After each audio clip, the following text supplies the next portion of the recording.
ब्राह्मण बनिया, अक्षत्रिय, शूद्र, ये चारों कुल ऊंचा। देखो वाणी में कितना अंतर है पुण्यात्मा। ब्राह्मण बनिया, अक्षत्रिय, शूद्र, वैश्य कहो चाहे बनिया कहो, ये चारों कुल ऊंचा। अभी नकलिया नदनियों का रखा शूद्र वर्ण तो जो है ना ये नीचा कुल है, शूद्र नहीं। अपने अपने कर्म को जो निष्ठा से कर रहा है, सभी का कार्य करने योग्य है, कर्तव्य कर्म है, और कोई ऊंचा नीचा नहीं। जिसका जो कर्म है वो सही कर रहा है अपने निभाकर, कहते ये चारों कुल ऊंचा। और नुग्रे द्वार न जावे योगी, जो सत सोजत इंद्री सूचा। कि अगर ठीक सत साधना करने वाला हो और परमात्मा का नाम ले रखा हो, पूर्ण परमात्मा की भक्ति करता हो, इन चारों कुलों में किसी भी कुल में किसी भी वर्ण में उत्पन्न हो और ये साधना कर रहा हो और ये साधना ना कर रहा हो, उस निगुरे के घर नहीं जावे। इन चारों वर्णों में जो सत साधना करता है तो उसके आहार आप कर सकते हो, ऐसा लिखा है। अपनात्मा ये चिंतित ना होना कि तुम भाई हमने तो रिश्तेदारी में जाना पड़ता है और वहां भी फिर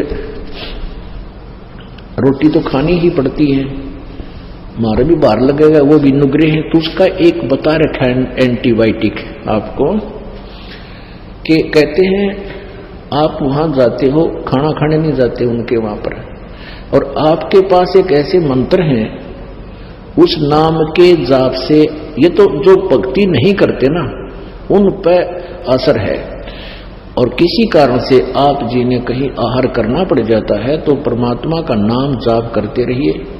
और अन्नदेव की आरती है छोटी सी, उसको आप कीजिए, आपको हानि होगी नहीं आपको, और जिसका अपना आहार किया उसको पुण्य हो जाएगा।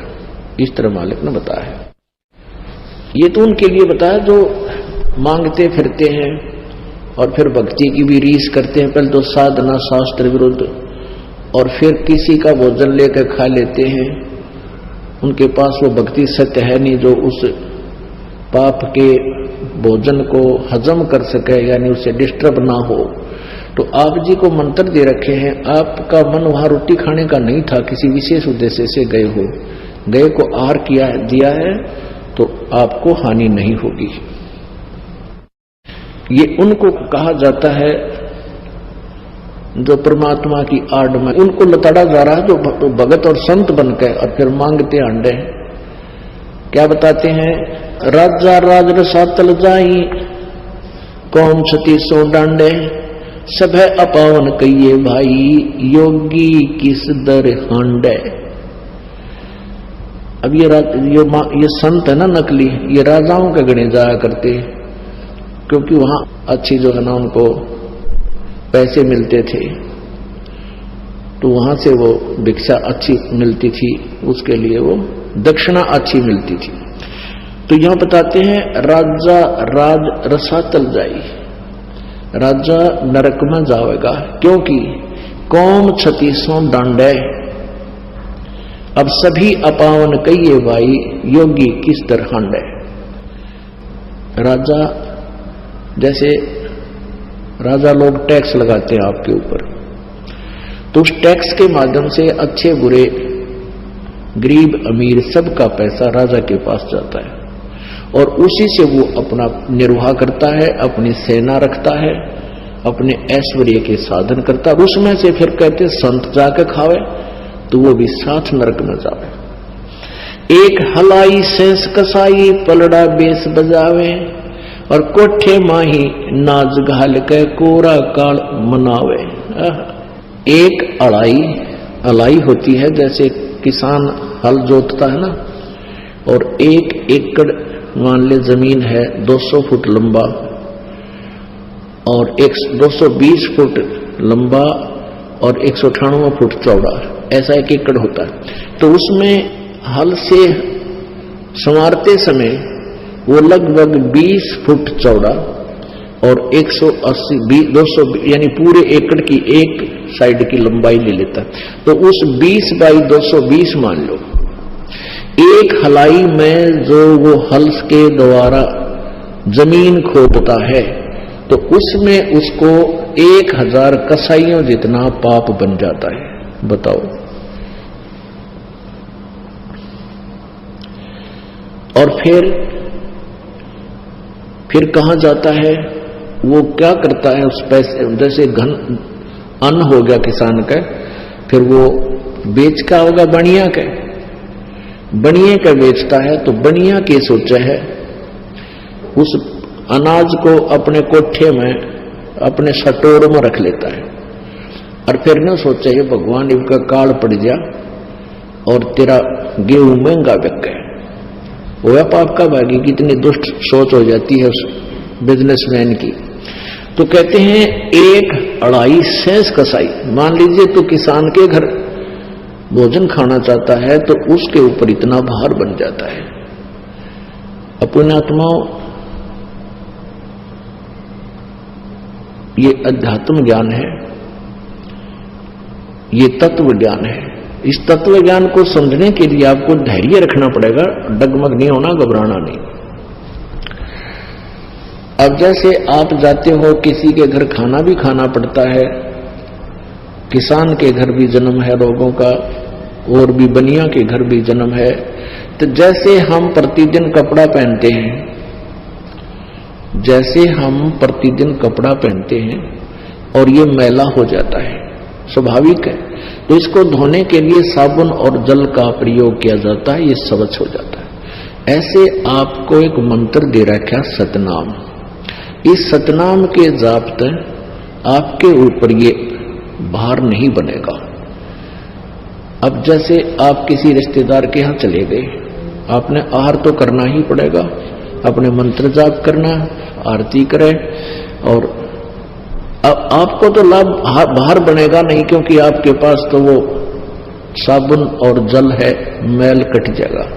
और आपको आहार कराने में जिसके घर आपने भोजन पाया उसको पुण्य मिलेगा, क्योंकि संत भगत के खिलाने का, भोजन कराने का बहुत पुण्य होता है।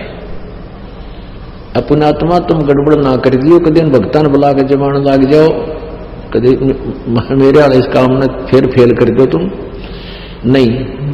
अपनी भक्ति करो, सब न राम नाम पर ला दो, और वो भी भक्ति की। तो फिर वो दूसरा तरीका, पहले क्या था, या परमात्मा आते हैं एक सुचारू, स्वयं आते हैं या मेरे जैसे दास को भेज देते हैं, ज्ञान वही होता है, परमात्मा विधान वही होता है, अप्लीकेबल वो खुद भी करते हैं, अपने नुमाइंदे रिप्रेजेंटेटिव से भी उसको वो सुचारू करवा देते हैं, लागू करवाते हैं। तो पहले क्या होता था, जैसे शादी ब्याह होया करती,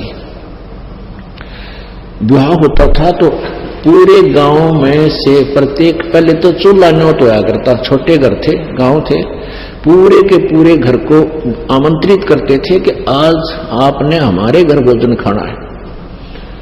जिस दिन ब्याह होता था बेटे या बेटी का, तो क्या कारण था कि वो सभी भक्ति करते थे, साधना किया करते थे, और वो इसी प्रकार उन्होंने अपने समागम शुरू किए थे। भी एक आध्यात्मिक अनुष्ठान भी करते थे, जोत तो अभी भी लगाते, भंडार जब करते हैं ना, ये विवाह शादी में जब जलेबी लाडू बनाते हैं, कहीं रखते हैं, तो जोत अब भी जलाते हैं उसमें।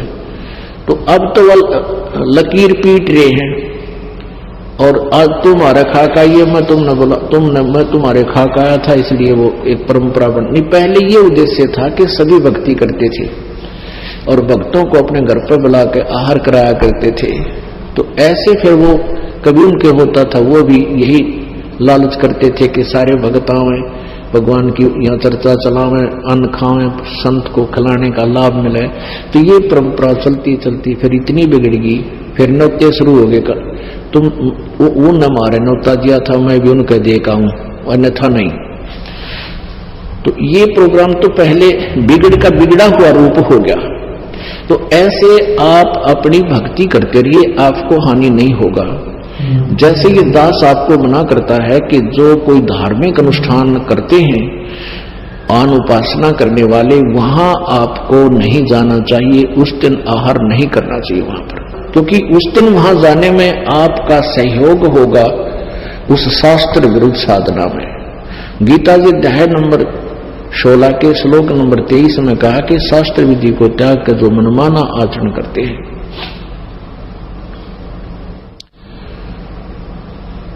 वो उनको न तो कोई सुख होता है, ना कोई सिद्धि होती है, और न ही उनकी गति होती है, अर्थात यूजलेस। तो जैसे शास्त्र विधि त्याग कर मनमाना आचरण करने वाले को परमात्मा के द्रोही कहा है, यानी विधान तोड़ रहा है। जैसे कोई चोरी करता है या कोई और अवैध कार्य करता है, उसमें आप भी सहयोग देते हैं तो दोनों दोषी होते हो, इस प्रकार। और वैसे आप कहीं जाते हो, खाना उद्देश्य है, लेकिन जो मांस मिट्टी शराब वगैरह प्रयोग करते हो उनका तो आहार भी नहीं करना चाहिए। जिस दिन कोई जैसे धार्मिक अनुष्ठान करते हैं, ये ड्रामाबाजी को 13वीं कोई 17वीं कोई की तो और लड़का हो गया तो और पंगा, तो उनमें नहीं जाना चाहिए आप जी को, बिल्कुल भूल के भी। सत साहिब।